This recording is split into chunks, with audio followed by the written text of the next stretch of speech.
First, I want to thank everyone for coming. I love that all the family members have come. That's really very, very cool. And I want to thank our sponsors, which is Epson, Photo Shelter, Pro Photo Daily, Archive Magazine, American Photography. Thank everyone for the help. And I also want to thank Jay, who's the tech guy, who's been with me now for a year, who's been with us for a year and really has taken over and done a great job organizing everything. Also, everyone should know, if you go to our YouTube site, you can see tonight's presentation. It'll be up in probably a day or two. So if people you know haven't seen it, you can go there, and as you go there to Projections NYC, you can subscribe, which I would love for everyone to do. That would be great. So we have Smeeta Mahanti tonight and Allison Hunter. So Allison, take us away. It's all yours. Okay, great. Thank you. I have to share screen, so let me go about doing that.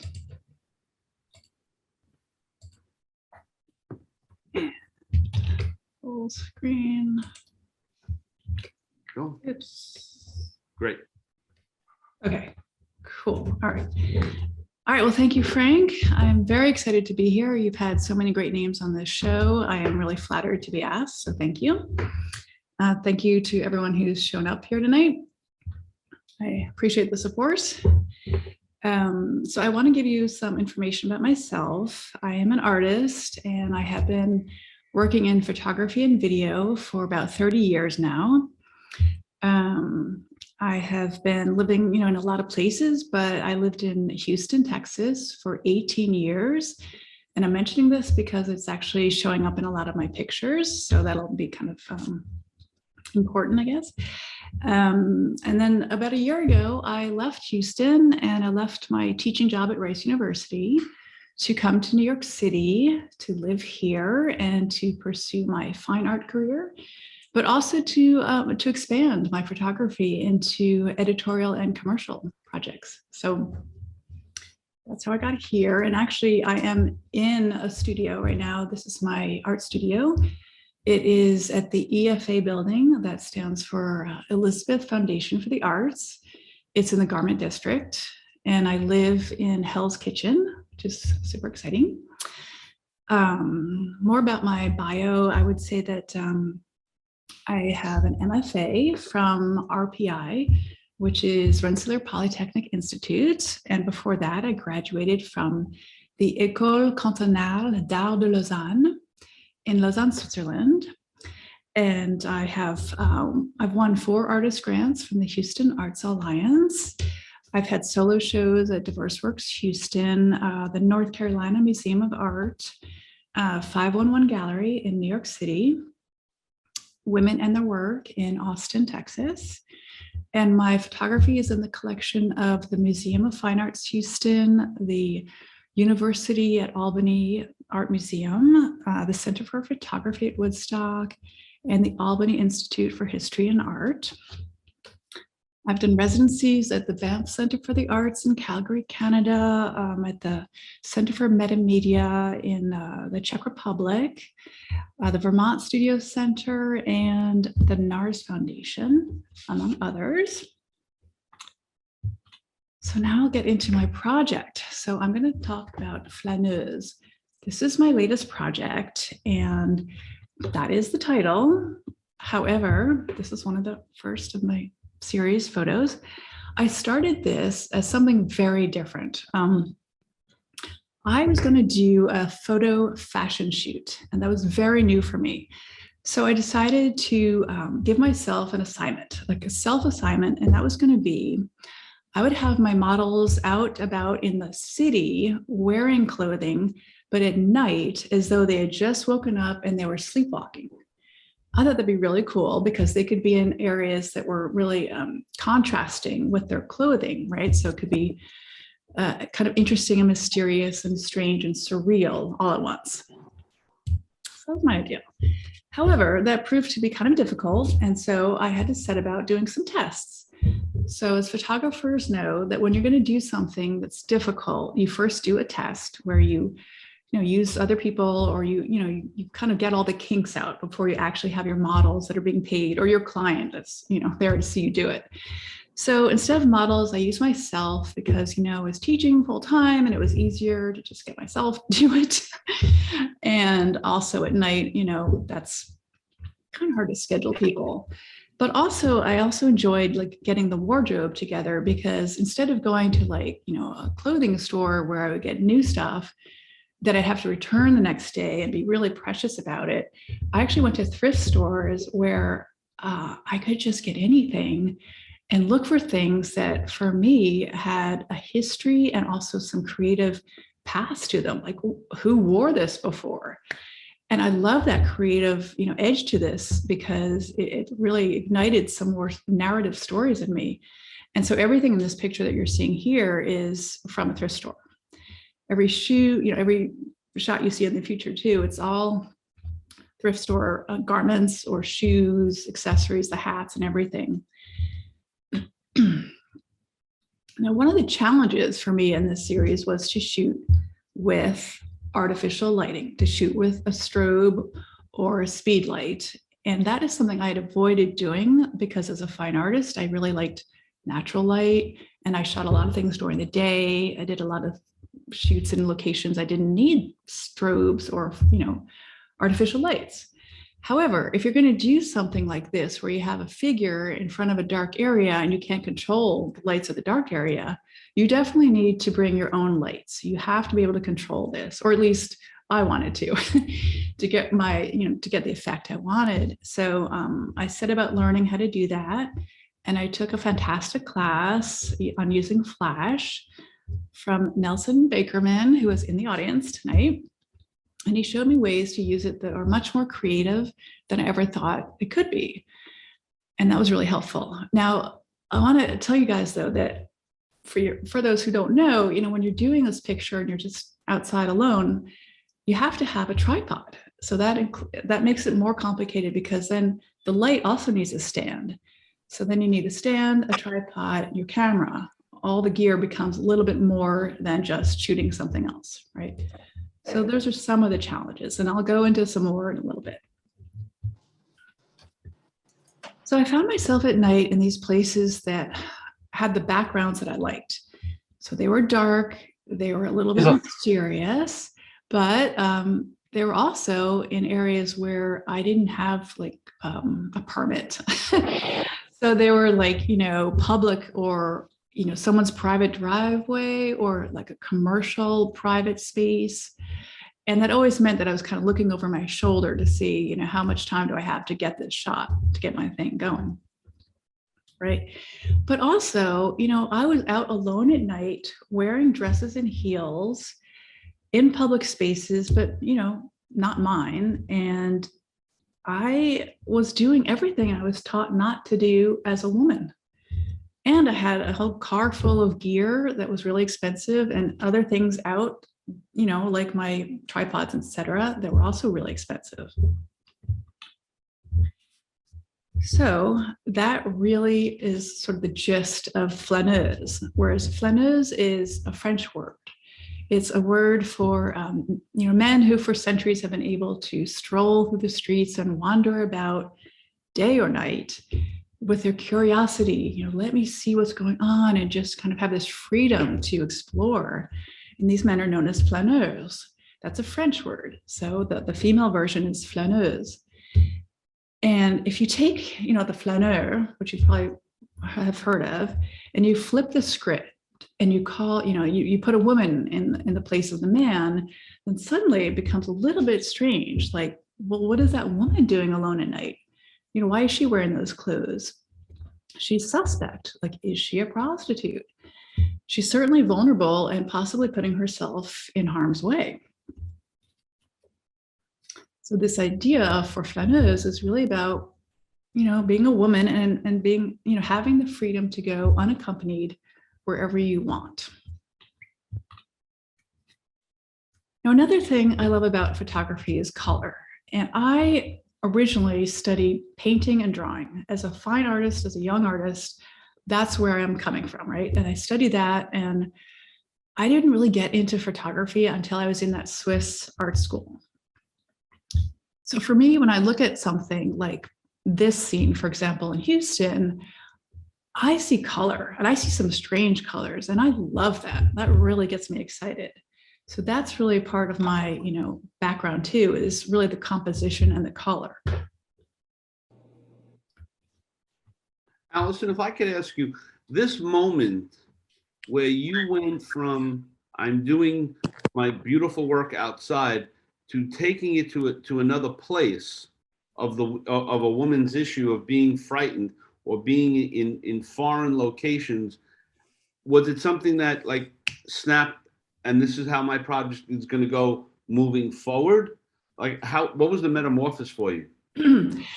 I think it was gradual. I mean, it was Gradual. Okay. It was gradual. And, it took a few years. I mean, I started in 2019 and there are quite a few shots that I don't include anymore because they just don't fit, and it was the process. I'm really a process kind of person, Yeah.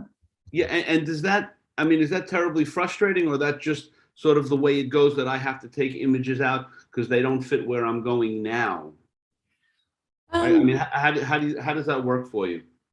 It was different for me because I've done other series where I've thought about it first. This is one where it was the test for something else that struck me as I was doing that test. I said, wow, wait a minute, something feels intense for me here. I want to follow that intensity. And that's the difference. Yeah. Okay. I guess because I was the subject, Right. Other projects I've done things on animals and flowers and things like that. Yeah. And I guess one other question. Nelson, as someone mentoring you in this project, how did the mentor help you go through this process? He didn't mentor me in the project. He mentored me in the technical aspect of lighting, Okay. of flash, using flash. Okay. And then I went off and did my own project, but Okay. it was that technical knowledge that Right. was Okay. so freeing, actually.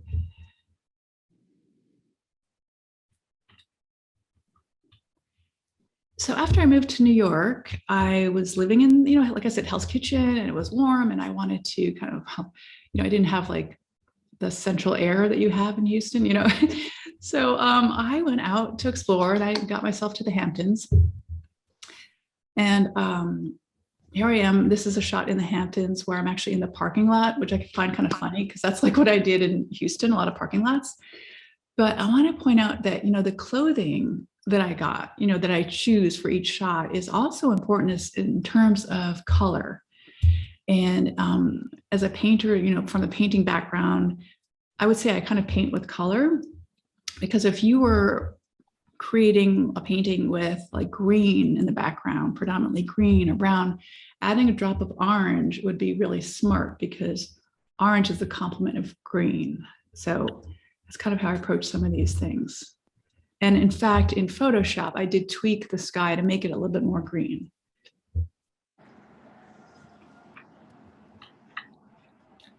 This is another Hamptons shot. And in here, I'm actually throwing up a flower. And what I did was I bought a bunch of flowers for this purpose as props, because for one thing, they can add a pop of color, just like the orange coat. But for another thing, I love having things fly in the air or sort of caught in motion. And part of that, I think, is because of the freedom that I want to express as far as the concept of this. But I also kind of love how flash can freeze things in motion. For me, that's like magic that never goes away.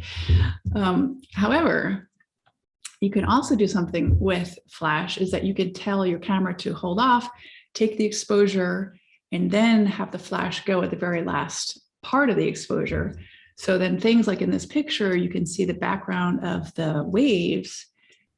They are more fuzzy because they are not lit with a flash. I didn't have a flash, exposing them. That's from my other, well, anyway.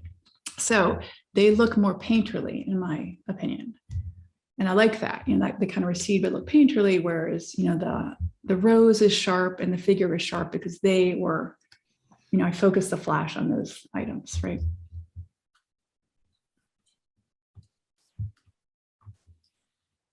So another thing about my artistic eye, I would say, is that I do generally like places that are a little bit odd, and so I think this comes from my natural curiosity as an artist. But when I was younger and I was growing up in semi-rural New Jersey, it was really beautiful, but I also loved culture and I loved going to New York City. And as a kid in New Jersey, you go to play with a friend and they would say, oh, kids, go down in the basement and go, play there or play in the rec room. But after a while, I'd be like, okay, I'm done with the rec room. Like, let's go to the attic, where you might find something really weird and unexpected. Or if they said, okay, kids, go outside and play in the playground, I'd be okay with that for a while. But then I'd be like, all right, let's go, keep going. Like after that, let's go check out that house that's decrepit and abandoned behind the hedges. So scenes like this for me are generally like kind of interesting. I kind of want to just feel free to look around. Fine. Another way I approach my photography as an artist is, in some cases, I will actually Photoshop in a character. I've been doing that a lot less lately because of my, increased technical expertise, I guess. But in some of the earlier shots in the series, I did, drop in the figure into this background. And for those of you who don't know, that means that like with the hat and the bag and all that, I took that picture and digitally erased everything around that figure and gently fuzzed out the edges so it looked realistic enough to believe that was part of that actual scene that I also photographed at another point. And then I added some shadow and all that kind of thing.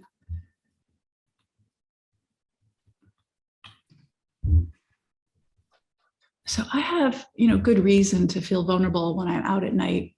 And doing this series was not just the theory of it, but actually practically, as I feared about this happened a few times that I was busted. And at one point, it was fairly innocuous. I was out at this parking lot, and I had been living near. I was living near it and watching it, and I thought no one was there. There was no building. It used to be a high school, so I went out there, set up my stuff, the stand and everything, and I was in my heels and the dress, and then I'm out working, and it's like 9 o'clock at night. No one was there, but all of a sudden, this car drives up, and the lights are beaming at me, and I'm like, "What is this?"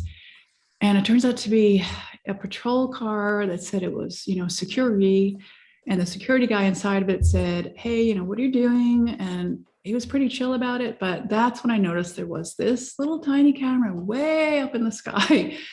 I hadn't noticed, so I had to kind of wrap that up and leave. I got some shots out of it, but then I went to another location where it wasn't so friendly. I was there at night, and I thought, okay, I'd also been familiar with the area near my apartment, and I set up. I was like, okay, there's definitely no one going to bust me here because it just looked like an abandoned old nightclub. And, it looked boarded up to me, like it hadn't been used in years. And then also COVID had struck. So no one was going out. I put them out. And my back to put them out though. Nope. And so like no one was going out, and much less at 2 a.m. And also I felt so comfortable. I brought my 4x5 camera. And so I had that out on its, tripod and working away, doing things. And then gets later and later, but I'm not even looking at the time. I'm enjoying myself. I start at one location, move to the other. And this car, all of a sudden, 4x4 pickup trucks show up, and they stop and they park and they beam right at me. Everybody puts their headlights right in my face. And these guys get all puffed up and walk towards me. And they're like, "What are you doing here?" And none of them had like a security guard thing on them, but I just kept saying like, I'm an artist. And they said that people had complained about the noise of their nightclub and that I was photographing their nightclub. And I couldn't believe it.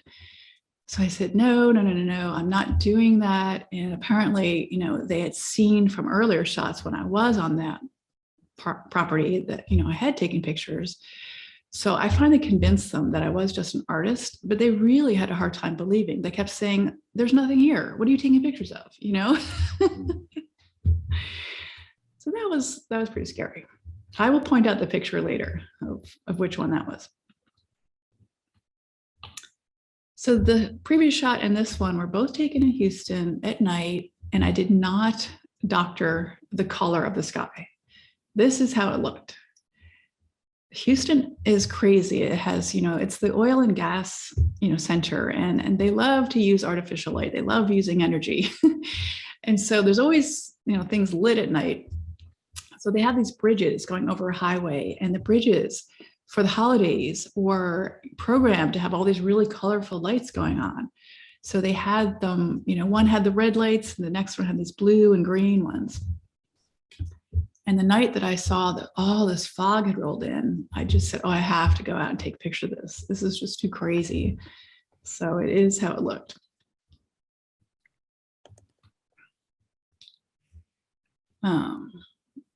Another thing I love about photography is that it is very, to me, it is cinematic and it lends itself really well to mystery. And I love a good mystery. And when I take a picture, there's always something happening on the left or right side or up or down, of that frame. So when the viewer looks at my pictures, I want them to kind of wonder about that too. So in some cases, I'll bring my props and I'll just leave them. And I want the viewer to not have a direct answer to what's happened, but to have this sense of mystery, to kind of wonder like what's going on there, or, what's off screen, what just happened.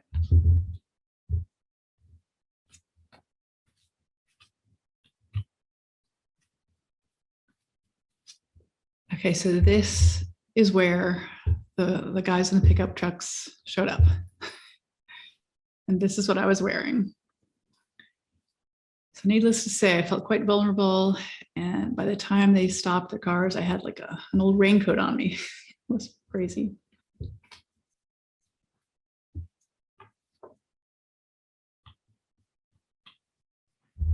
I also discovered, that the Hudson Valley of New York has this beautiful nighttime sky, which I had no idea until I went up there during the summer and rented an Airbnb at this motor lodge. And the motor lodge is old, and I didn't know it was that old, but it really was old. And it had just been sold, and the woman who bought it was redoing it, part by part, a little bit here and there, and was renting out some of the cottages on the property, but not all of them because she hadn't finished. The sky was incredible. And I thought, wow, this is such a contrast to Houston, where there's so much artificial light, and here there was so little, there was so much natural light. It was incredible. I loved it. So I did some shooting, and I realized that I didn't even need my strobe. I mean, I had it with me, but I didn't even need it. I did everything with long exposure, and took advantage of some of the light that was coming from the main house off to the left. And that's all I needed.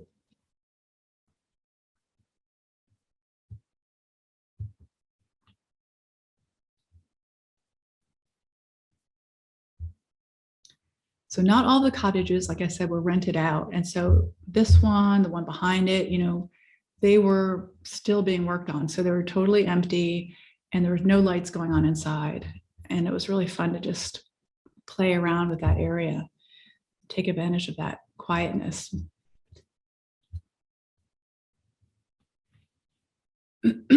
Another thing that I thought was too good to be true was the actual history of this place.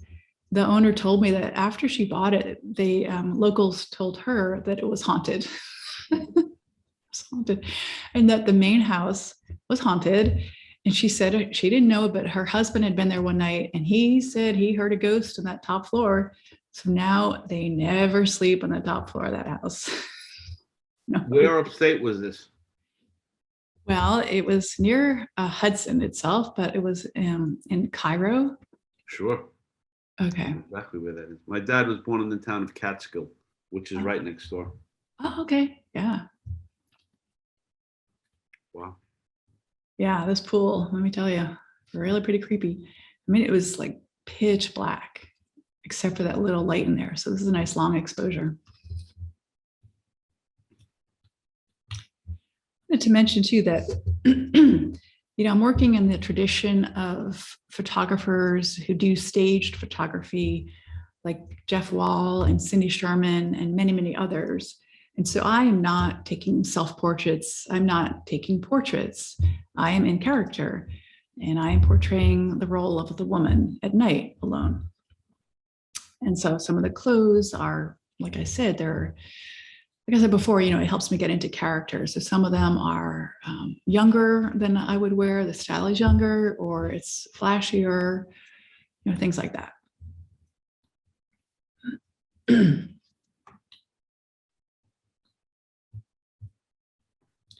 But having said that, I do think that, as an artist, that your life always gets into your artwork somehow. And in my case, I have had incidences at night that were quite scary for me. One happened when I was young, in my teens, and I was in Providence, Rhode Island for the summer. And there had been some stories about a rapist who would attack women after he'd been following them in the city. And so one morning I went out, I was just curious, and I was walking around the city, and I noticed a man following me, and I got really scared. And it happened to be Sunday around the time when church was out, because I saw this church and people were there, the door was open. So I just went inside and waited until I saw that man pass by. It was quite, it really rattled me. And then years later, when I was in Paris living there, I was on a subway train, and this man stared at me, and he kept staring, and I got this really weird feeling from him. And I got off the train and I walked out, and he followed me. And I got onto the streets, and he kept following me. So finally I just stopped and said, "What do you want?" And he said, he was really surprised because I turned really abruptly and asked him, and he said, "A cigarette." I said, "Well, I don't smoke." And he stopped following me. But, I didn't know that. I learned later, yes, that's what you're supposed to do. But I didn't know that. That was just instinctive. And luckily I did do that. At another time in Paris, when I was living in another area, I used to love walking home at night because it's Paris. It is beautiful. And I love walking. And so I would have, I had a friend, and I would always walk home from, hanging out and enjoy that 40-minute walk. And I would get back to my apartment. And this one night, I get back to the apartment. There's only one way in. There's one big door. And in front of that door, there was a man who was exposing himself. And I was terrified, and it was late. And so, I had to get the police. And the same police that showed up were the same ones who a minute before had been looking at me with suspicion and wondering what I was doing alone at night walking. So luckily, that ended up well. They helped me out. But I also want to mention that even today, there's a woman in the UK who was murdered walking home alone at night just after hanging out with a friend and going home to her boyfriend. And she was murdered by an active duty cop, so that's really terrifying.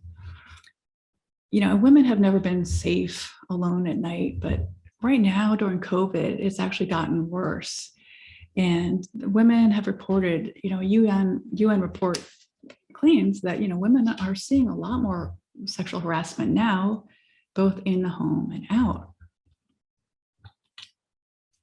So knowing that, as a woman, as an artist, anyone who's working in this way of wanting to, encounter the world on your own terms, it makes me really pissed off knowing that doing that for a woman is a dangerous thing.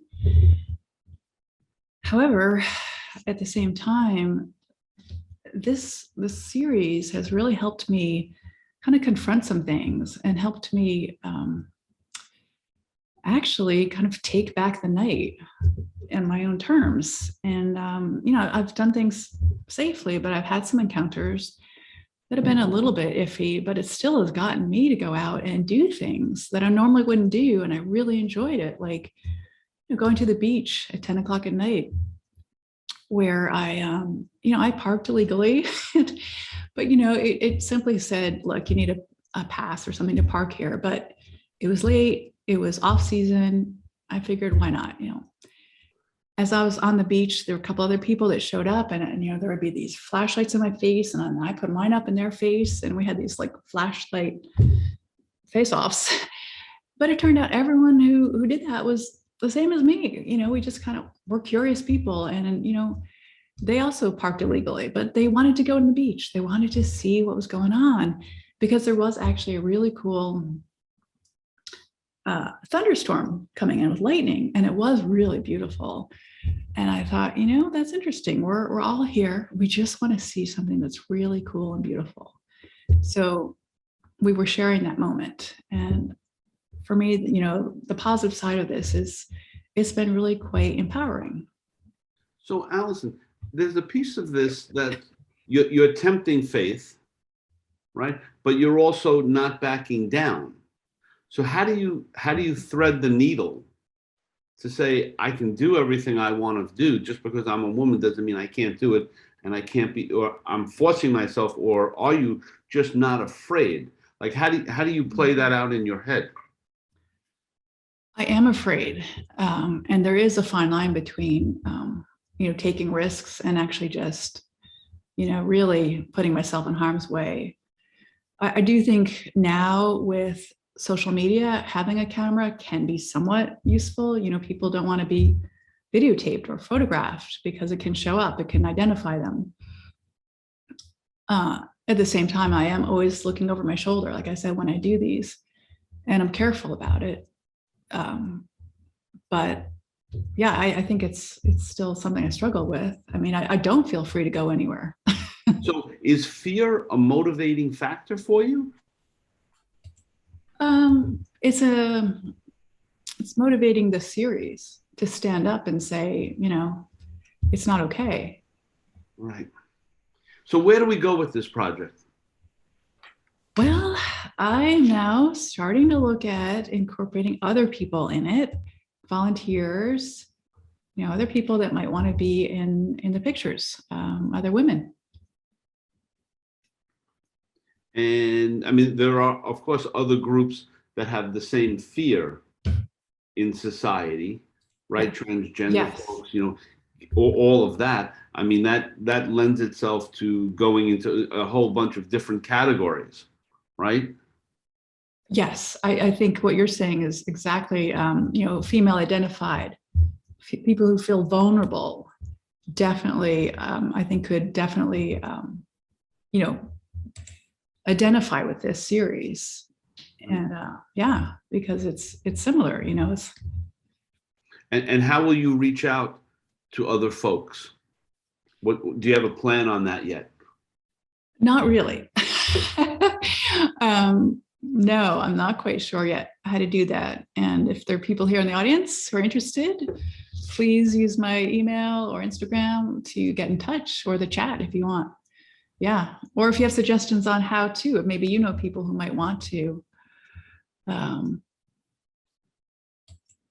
So also, would you ever think, I mean, so do we see this as a book? Do we see this as, what do we see? Do we see it as a social essay? Do you coordinate maybe with a writer to put some of your thoughts down? I mean, do you think of collaborating with a writer? Yeah, that would be really interesting. I haven't thought about doing that with just generically. I have thought though of doing something with a newspaper or magazine where they might want to hire me to do something in this vein for maybe another group, or for another subject, or maybe for women who have had things happen to them. Carrie Job she'll contact you, somebody who's interested in volunteering. Oh, fantastic. Thank you, Carrie. So Carrie, you have that information. Any other questions, just drop them into the chat room. So when do you see, or do you ever put a timeline on when the project should end? Or is it just open-ended and you'll know when it's over? I think I'll know when it's over. Having said that, I think I would like to get another at least 20, okay, really strong images. And I am interested in the book format. I love that idea, but I would like to get a lot more. I think it could be a lot, it can be bigger, and I Right. think more would be interesting. And do you think at this point you'll no longer be in the images? It'll be you shooting somebody, so that gets into direction and Yeah, the creativeness of your subject, right? I mean, that becomes a different way of operating, right? yeah, it really does. I'm just excited to see where that goes, and I have to try it first and find out. But I think it could be really cool. Yeah. So Frank, can you hear me? Nelson, yes. Yeah. So you should know that Allison does video installations. That's her main thing. It's some incredible video installations. Obviously, she's not showing it here tonight, but I don't know if you have it on your website, Allison. Yeah, I do. I have another website that's just AllisonHunter.com where I have a lot of the Okay. video stuff. Yeah, and that's where she's done a lot of museum shows and gallery exhibitions and stuff, and projections on walls and Mhm. really cool stuff. Well, then Nelson just invited you to come back to do, whenever you're ready to show that, we would love to have you. In fact, Nelson has committed to presenting here as well, which would be great. Oh, that'd be Which great. would really be great. Nelson is a wonderful creative friend. So Yeah. that would be great. That would be great. Thank you. So, Allison, that was great. Thank you so thank very you. much.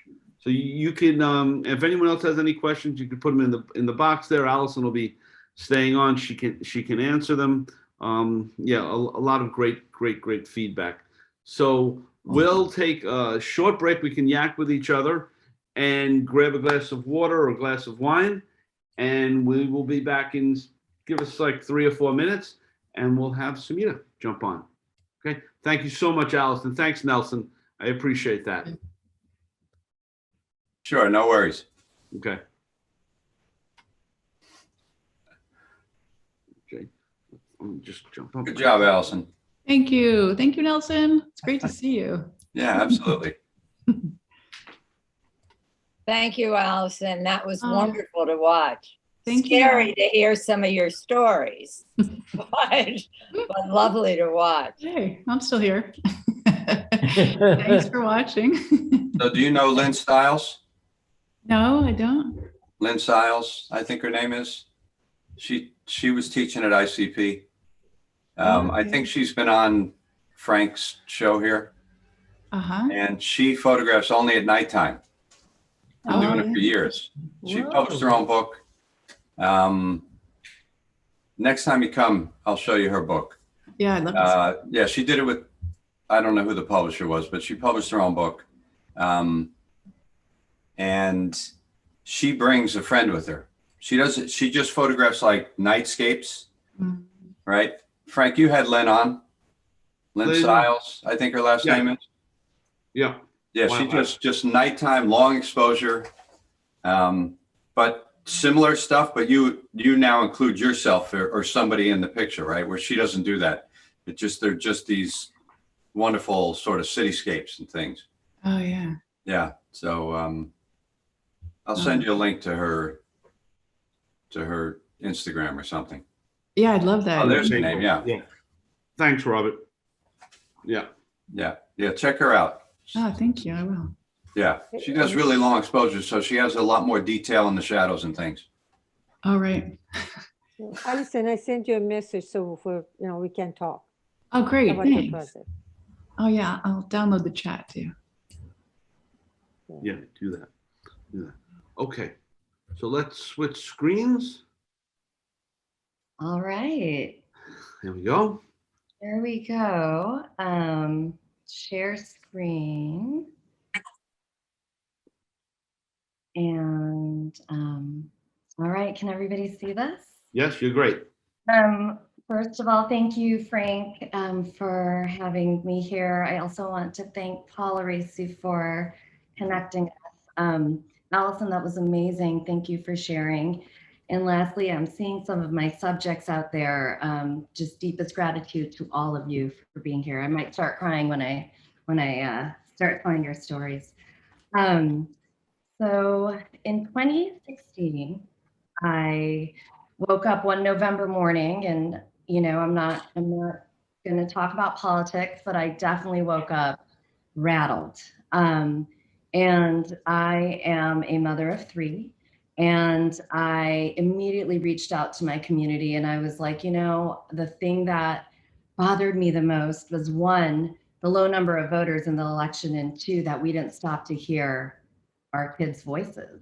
Um, to me, kids, teens, young adults, they are the heartbeat of our society. They are everything, and they are the next generation. So I shot over 300 kids over a period of a few months, and I invited a few right to a studio here in Berkeley. And I set them up and I said, parents are not welcome.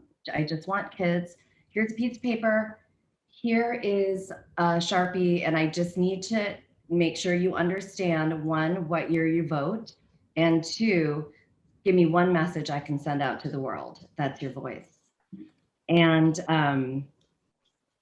the kids came in. We had music playing. I have an incredible community. I had a few parents hanging out, and we just kind of walked around and we just tried to, no prompts. This is all their voice, but I really needed them to get a deep and profound understanding of when they vote, because what I was telling them is they vote every single day. They vote in their choices, they vote in their clothing, they vote when they shop, and they deserve to be heard. And so I shot so many kids of color. I shot LGBTQ kids. I shot allies. I shot everybody. I shot kids in Michigan. I just wanted them to have a platform where they could say whatever they wanted. And most importantly, I was hoping that whoever sees these images could just take 1 second and understand that they really do know what's going on. They know what's up. They are constantly being fed information. They're aware, they're smart, they're sharp, and they essentially are the revolutionaries. These are the next generation of voters. So 2016 happened and we all kind of, rode that wave, and 2020 snuck up on us. And so I really wanted to see where my, voters were. And so I reached out to, once again, my incredible community, the incredible mamas out there. I see a few of you. And I asked if I could go back and photograph their kids on the eve of their first election. So we took these photos in August of 2020. But I started with this young man, he's Jordan. And when I met him in 2016, he's got this incredibly quiet, beautiful presence, but his eyes are aware of everything. He knows exactly what's going on. And when I reached out to him 4 years later, and I asked him, tell me a little bit about what you think. What is the future you are thinking about? And he said, we are the future of this country. And as older generations leave this earth, we, the younger people, are next in line to make this country a better place for the next generation. I shot this image of Jordan, Jordan, because I've got his twin brother coming up, in August of 2020. He was about to start at Chapman University, majoring in applied human physiology. I think his mom said he's minoring in psych. And I asked him, tell me one thing that you've learned over the last 4 years. And I think his words speak for himself, because this is literally what our kids know. They know what's up. This is what they see, this is what they live with, and this is what they are literally shouldering the burden of for the next, I don't know how many years. So I'm immensely proud of Jordan.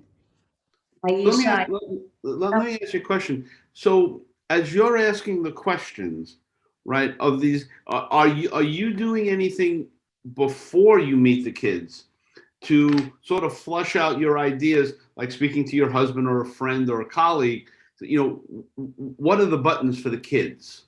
Like what do you do for yourself? So for the initial project, which was in 2016, there was no button. I said, what's your one message to the world? Here's a pen, write it out. And parents weren't there, adults weren't there. I just asked them when they were going to vote. When I followed up with these young adults, they're not kids, I guess, 4 years later, I emailed them and I said, I need you to just take a minute and marinate and think about what we've all experienced. If you guys all just go back to 2020 for 1 second and think about what we all experienced in 2020. Now think about what our kids were experiencing and really think about what our kids, our BIPOC kids, were experiencing and the voices that they have and the voices that they have the courage to share. I am so immensely humbled to be a part of them. Like, it is an honor for me to photograph them. They are giving me a gift. They're giving me a gift. They're giving me their integrity. They're giving me their trust. And to me, as a photographer, I think that's all we can really ask for. You know, we create images, we make images, we put images out there for the world to see. But this image of Aisha is one that's incredibly special to me. After we launched this project, I got a phone call from this teacher in Michigan, Adrian, Michigan. And she was like, we would love for you to come to Michigan. I feel like this is something that's really important. Would you come here and do a kids ride shoot? And to that, I said, of course. I had a dear friend. I don't know if Leslie Vaughn was able to come on, but Leslie, if you're here, I'm just shouting you out. Who's like, let's go to Michigan and let's make this happen. So I was in touch with this teacher. She was like, we can do this. And as we're at San Francisco airport, I kid you not, we're like literally boarding the plane. The teacher is not responding to any of my calls. We are boarding the plane. And then she calls me and she says, they're pulling the chute. I said, who's pulling the chute? She said, this weekend, the school board got very, very angry and they feel that you're coming out here with an agenda and they feel that you're trying to change the minds of our kids. And I said, well, that's really too bad. And I said, is there an image that just popped out? And Miss Aisha, I know you're out there. This is the image that Adrian, Michigan school board was very upset with because you spoke the truth. And it was, if you look right down here, you spoke the truth, Aisha, when you said pussy grabs back. And that was incredibly offensive to the people. And they said, maybe we can do it if you were to Photoshop that out. And I said, well, no, I'm not gonna, our women and our women of color already have their voices constantly, covered. I'm not gonna cover Aisha's voice either. So I followed up with Aisha 2020. And she is still as badass as she was. And what she said to me when I talked to her, I've got my notes here. So, but she said, we need to listen to young people because we are innovative like no other generation before us. We are connected and educated in a way no other generation has been. And most importantly, we care like no other generation does. This is our future. These are our ideas. And I'm going to tell you, in May of 2020, I believe, right after the George Floyd incident, Aisha was one of the leading voices gathering her friends, and she was out there stopping traffic at 880 in Oakland. And I am still immensely proud whenever I see her. She is literally a ball of love. So Aisha, thank you for sharing your voice and your words with the world. What was the platform that you were releasing these images on that people got to see them? I first started with the website, and then it was just social media, and then on Instagram. And then when we did this story, when I did the evolution of an activist, okay, I'm just going to put it out there. I pitched and pitched and pitched and pitched and pitched. And it was really hard to get somebody to pick this up. But there was a woman that started a BIPOC story collective here called RepGo. And she worked with the Chronicle and she picked up this story, and we were able to share these images on the eve of the 2020 election. So I would imagine each of these kids have a bunch of followings followers themselves, all their friends and everything else. Did that help, get the word out as well? It did. When they first started, I mean, they were like 14 or 15. I think I forgot to mention that. I'm just going to go back here. Like Jordan, I think was 14 at this time. And they, a lot of people they had social media. A lot of people had rules around social media because they were so young. But it really was just word of mouth. We had a kidsrise.org. We had a website. And then, it's like, you push for a cause and you keep working for it, and then there is a moment of burnout. And so when I came back to this 4 years later, I really wanted to kind of see what these kids were doing. And when I read their words from 2016 and I read their words now, it is so incredibly moving, and I'm just so in awe of all of these kids.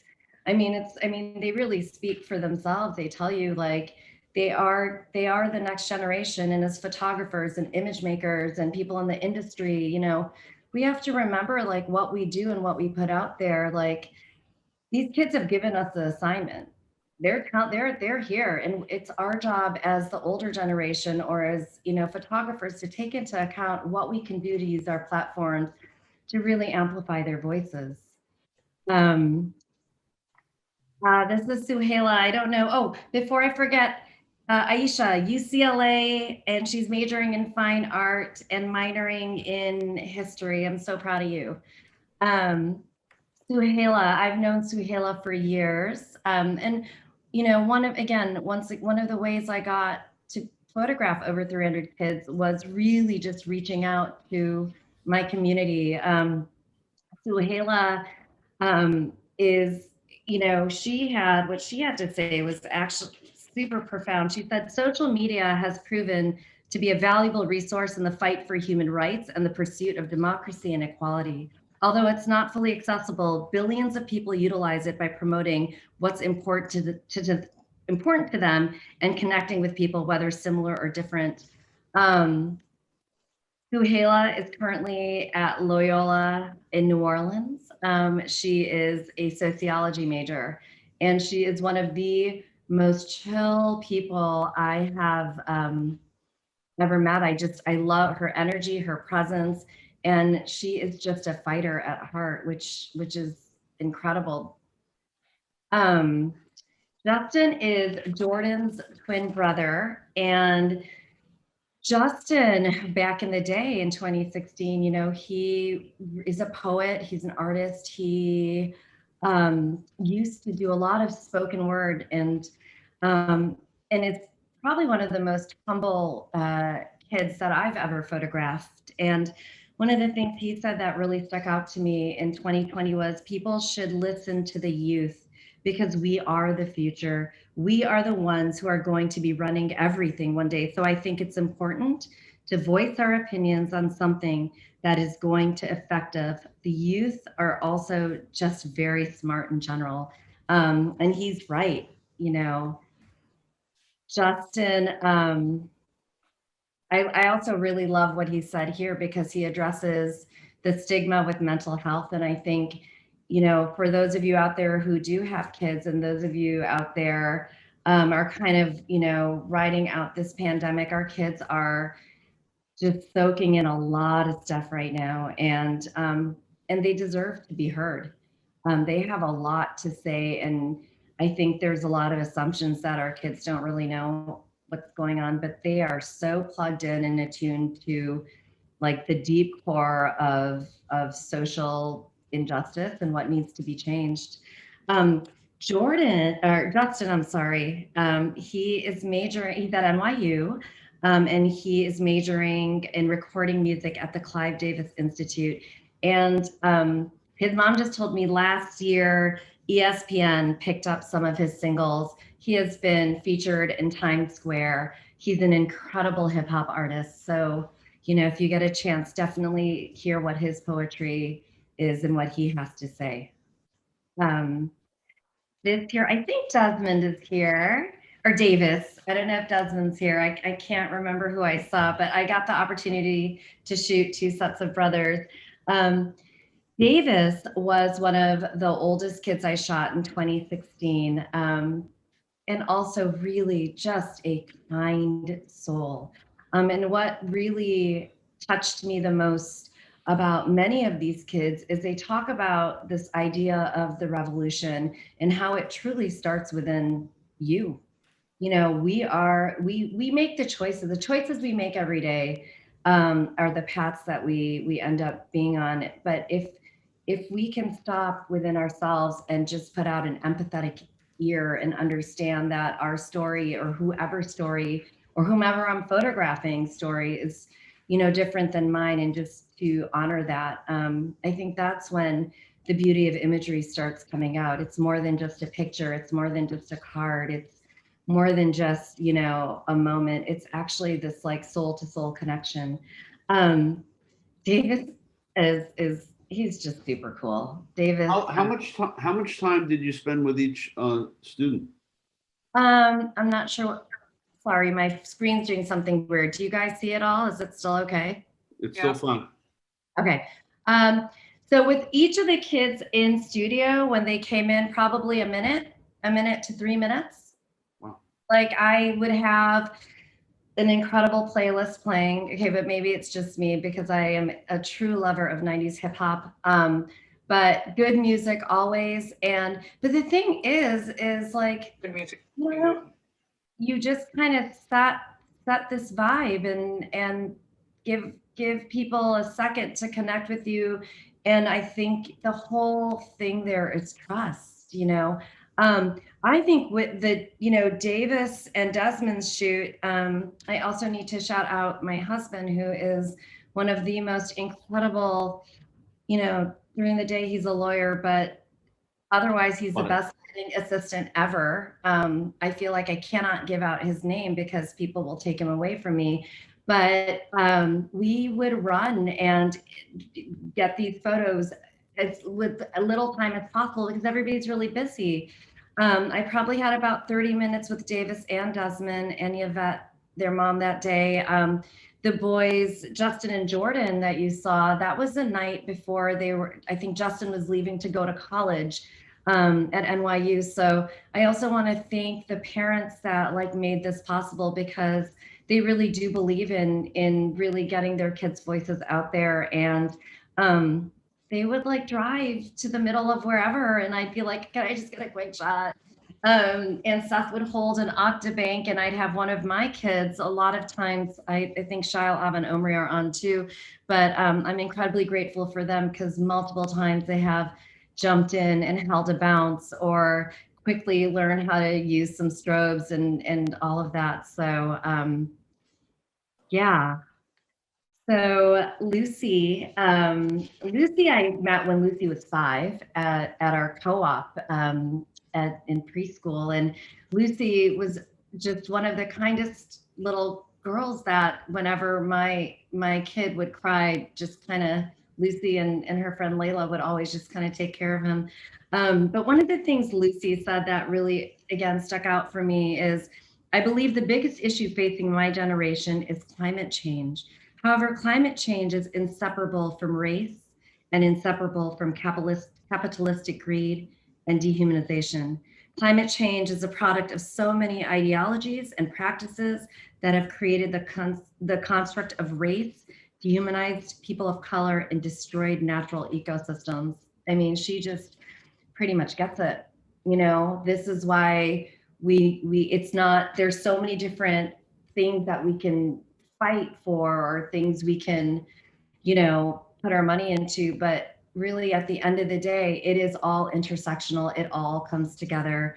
And Lucy is currently at McGill University in Montreal. She is majoring in international development studies. I think Lucy is here too. Lucy, I love you. Thank you so much for stopping in. You're amazing. And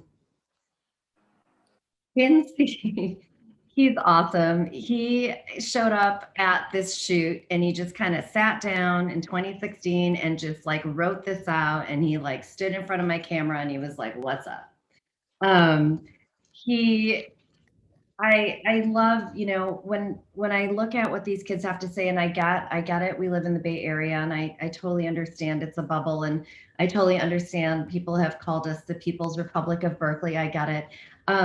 But kids are everywhere and they hear everything. And so when I see and hear when these kids are like 14, 15, and 16, 13, starting to think about this, the amount of awareness to me is unbelievable. And like, if we can't hear them, and if I can't make an image that can get you to connect for 1 second to just think about what they're saying and like find some sort of empathy to push forward, then I feel like I haven't done my job. One of the things Quincy said that was really, really profound to me was, my greatest fear is that the division that I see in this country will go so far that I won't be able to empathize with people that don't agree with my views. In my life, I make it a point to try and hear out people on the other side and educate myself on not just the view that they have, but why they have that view. Yeah. So question, what you're reading, is that something that they wrote and left with you? Or is, yeah, That's what they wrote. I had emailed them in 2020 because I was pitching this story and I wanted to get some good pull quotes to pitch. And so I was able to grab, and I was astounded at what they emailed me. Like, it wasn't, go ahead, Frank. no, I get that. Is there any video? Have you done any interviews, with film or tape? I need to do video. I hope to do video. I know that there's Yes. this next election coming up is is really important to me. It's 2024, and that's when our oldest son is going to vote. And I have so many of his, his age group that came in 2016.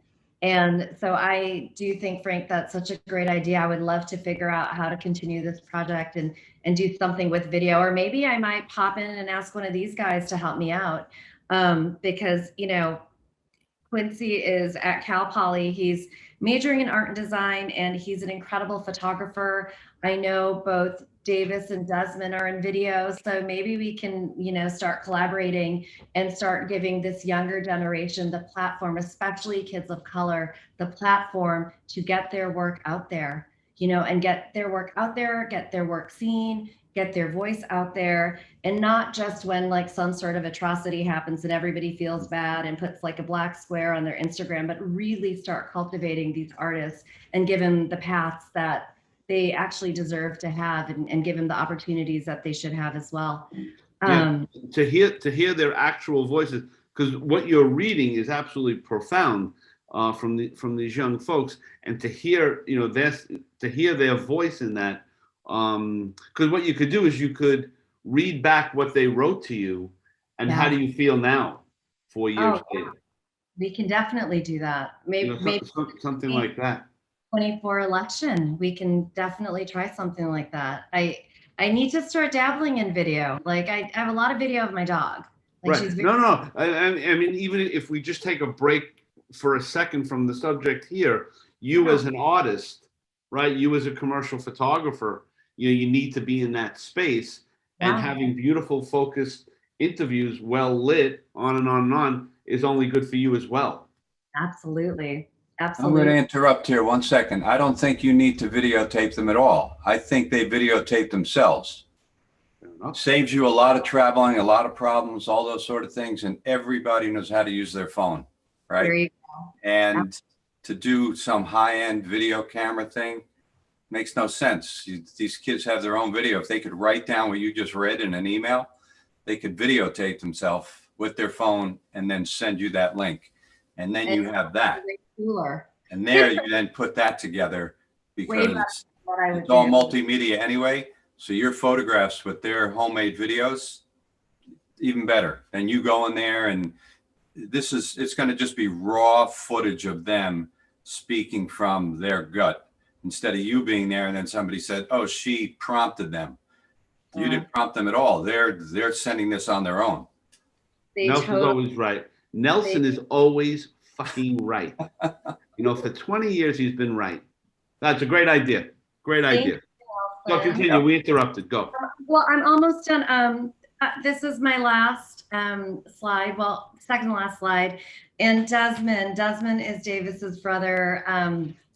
Desmond, man, he is a good kid. And Desmond and Davis, when they showed up at that first initial shoot way back when in 2016, I saw the two of them sitting at this table for at least an hour before they decided to even write anything down. Their souls are just so rich and so good. And he said, the biggest issue affecting the whole world is greed for status. I think that you can trace all of the most heinous things that happen in the world back to that greed, whether it be climate change or prison labor, the hands behind that have an incentive to make the world a worse place. And Desmond said this. I mean, I think he was maybe 14 or 15 when he said, "I hope you realize the system isn't broken. It was built this way. We must fight for the real issues to be brought to light." That is so true, Desmond. And I would like to end on what he said. I vote not to die and not to watch others die unjustly. So that's it. You know, there's a lot happening in the world right now. My asks to you all out there as industry people is please just stop and hear what they have to say. Because if we don't, as they say, I guess on TikTok, we truly miss the assignment, and that's on us. Thank you. No. All right. So where do you go with this? What's the next step? Is there a book? Is there a writer who can bring you context? You know, where do you see yourself going with it? I think the next step is 2024. I would like to do a book of portraits of that group of voters. And yes, I would love to eventually do a book and put these images together. I don't know, like in a perfect world, like, yes, I want people to see this and think about this before they go vote and understand the impact of policy change. And, you know, I want kids to understand that their voice is essentially their vote. I remember I once had an undocumented kid say to me at one of my, he's like, I don't vote anyway, so what's the purpose? And that's exactly when I told him, like, if you're buying Nikes, if you're buying Adidas, or if you're shopping at Target, or if you're shopping at Macy's, like, that's all the vote. If a bunch of undocumented kids like you decided not to shop at Target, wow, that would make a big change. So it's just having them understand the power of their voice, and collectively coming together, I think is really important. But we'll see. I think, you know, with photography, I kind of call it I guess my fifth kid, because definitely my dog is my fourth, who takes up half my time. But with photography, you know, we have to hone it. And there are times where you just sometimes need a little bit of space. I think as creatives, and I'm seeing some of my roster mates out there, and they're such incredible photographers. And, you know, sometimes we all kind of hit a wall and we're not quite sure what to do next, or, you know, we're always chasing the next image or the next thing. And sometimes I feel like I need to step back and marinate. But, you know, why do we do this? You know, photography can be lucrative. It's not, editorial certainly not lucrative, but, you know, we do it for hope. So is there a space where you see yourself becoming an advocate in this category? Like, you started a beautiful project, you know, like so many photographers, they shoot something and it changes them into being an advocate for that particular issue. It could be climate change, it could be unwed moms, it could be domestic violence like Donna Ferrato, you know, where it really becomes, you know, something bigger than where you started it, but now you're an advocate in that space and you start to own that space. Can you see that happening to you? I guess so. I don't think I can own any space, but I think for me, I am just such a strong backer of getting people out there to vote, getting kids the right to vote, getting kids in areas in this country that don't have a fair opportunity to vote the right to vote. And that is happening everywhere. If I can take my photography and maybe take this project to certain places in this country where people may be scared to vote or kids don't have, I mean, there's just so much happening, but it is just not a choice, it's a right. Their voices are you have to understand and be able to have the opportunity and the chance to vote. But also, I really hope that people that are not in the BIPOC community can take a second and understand and hear that there are different challenges that people of color and kids of color face growing up that just is just, like people won't understand unless they take one extra second to look and just understand why Desmond is saying that. And not because of what you see on the news and not because of this and not because of that, but like just understand that like he's a kid, he has every right to a beautiful life like everybody else. But you know what? He's a kid that really is thinking about this idea where he needs to vote not to die. Mm. And if I'm going to interrupt you for a second. Nelson has Yeah. a question. How many people did you photograph so far? about 300. And how many have you been in touch with since then?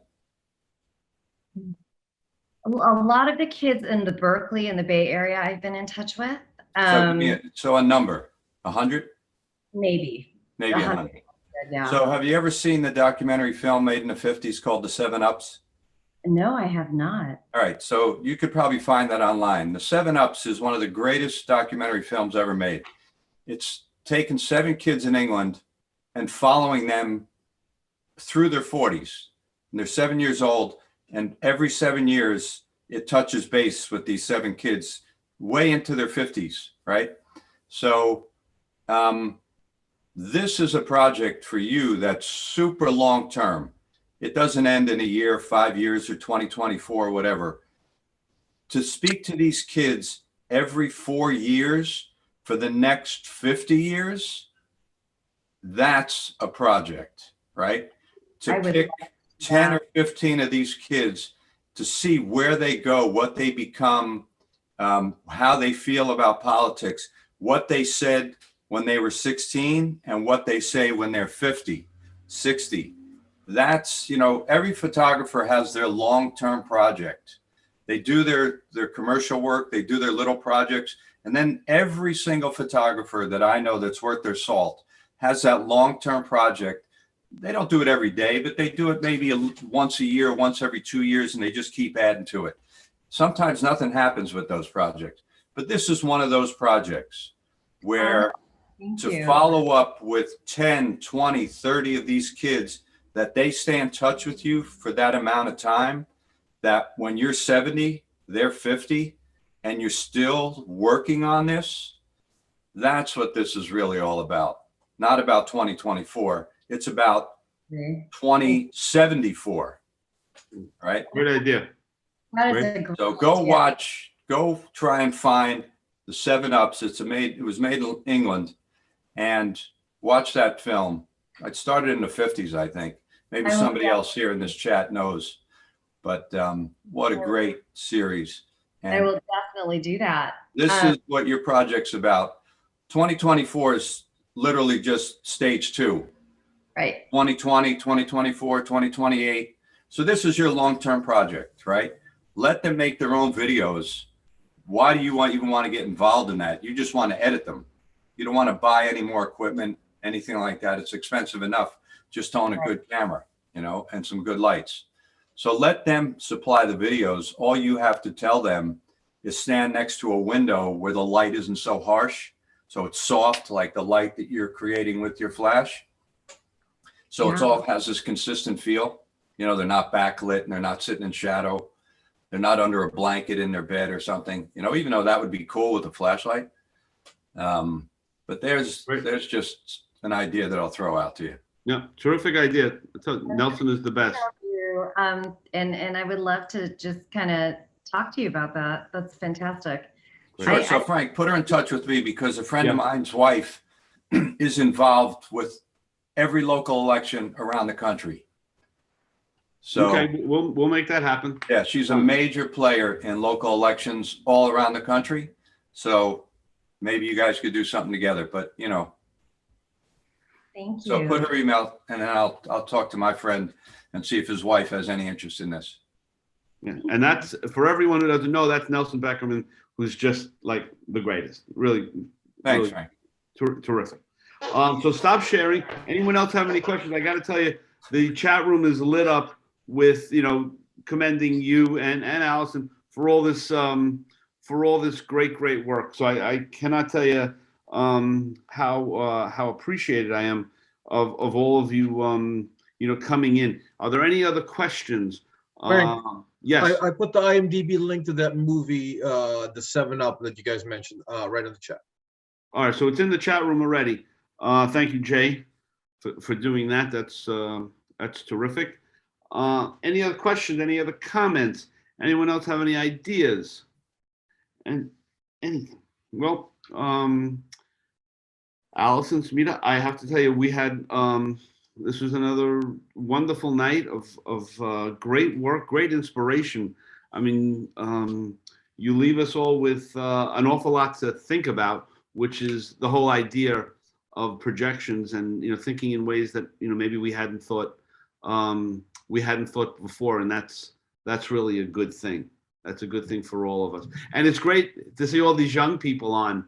And all you young people, if you want to be on our master list of projections, just drop me an email at frank@thephoto-closer.com. We'll throw that into the chat room because having you guys here, is really wonderful. So you have my email, and we sign you up and get you on board, and do give us legs to the youth is really the message there. So thanks everyone for coming in. Who's that? There you go. Thank you. Yeah, thank you, Frank. This is really fun. I really appreciate Yeah. it. And you have, at both of you, this is really important. As your projects progress, please just give me a ring, to come back and, show us more. It doesn't have to be every 4 years. It could be a lot sooner than that, and how it morphs. And, both of these projects are so inspiring. Yeah, I'd That love to. would be Thanks. great. So that's a standing offer. Oh, thank you. And Smeeta and Allison, I've made some gifts for you to grab out of the chat box. Oh, cool. Thank you. Thank you. Can't wait to see that. What are the gifts? All right, I'm heading out. Thanks, Frank. Thanks, Nelson. Yeah, let me know Appreciate if you want me to do it. Yes, we'll do it. Congratulations, Allison. Thank Smeeta. you. Great work. Thank you, Nelson. Bye. All right, bye. Everyone. Hey, Frank, I just want to say I really enjoyed the way you paired us together. Smeeta, I didn't know your work, but I see a lot of synergy there. Thank you. Thank Yeah, you. I mean, these are issues that, both sides. I mean, we all feel them, that, that are, it's really, really important. So, the more of this we do, the better. And yeah, it's all good. I want to thank you, Frank, too, because I'm for all of you, I'm doing the next show, and Frank has paired me with somebody who is, I mean, the synergy there is just amazing. Oh, I can't wait to see that. Deborah Feingold and T. Lawrence are coming on. That will be on March 16th.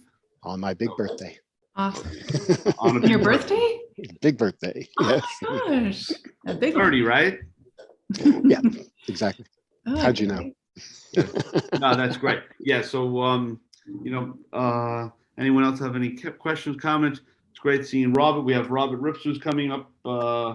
We have Robert in July is coming up. So, and Liam Sharp is coming up on March 30th. So yeah, we have a lot of people coming through that we're really excited about. And if there's anyone who wants to present, just please reach out to me. That's what the whole idea is, to get people out there and get them exposure and get your messages, whatever that might be, creatively to everyone else, is the whole idea. This segment will be on YouTube by the end of the week. So usually it's by the end of the week or the weekend. So you'll see that. Again, a big shout out to Jay, who's been with us for over a year now, who really has picked up everything and made projections run smoothly most of the time. And so I'm thankful for Jay. And again, thanks everyone for coming in. So good night.